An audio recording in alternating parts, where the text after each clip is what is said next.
ఆవిడ నన్ను 2 ప్రశ్నలు అడిగారు నేను వాళ్ళ ఇంటికి వెళ్ళినప్పుడు. అందులో ఒకటి, పువ్వులు రేకులు కింద విడదీసి పూజ చెయ్యవచ్చా అని అడిగారు.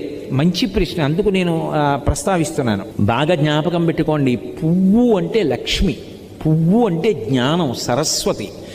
పువ్వు అంత కోమలమైనది, పువ్వు అంత పరిమళంతో కూడుకున్నది, పువ్వు అంత మంగళప్రదమైన వస్తువు లోకంలో లేదు. అందులో ఎర్రటి పువ్వు కానీ నేల మీద పడి ఉందనుకోండి, ఎవరైనా సరే దాన్ని తీసేయాలి ముందు, అది కింద ఉండకూడదు. ఎందుకో తెలుసా?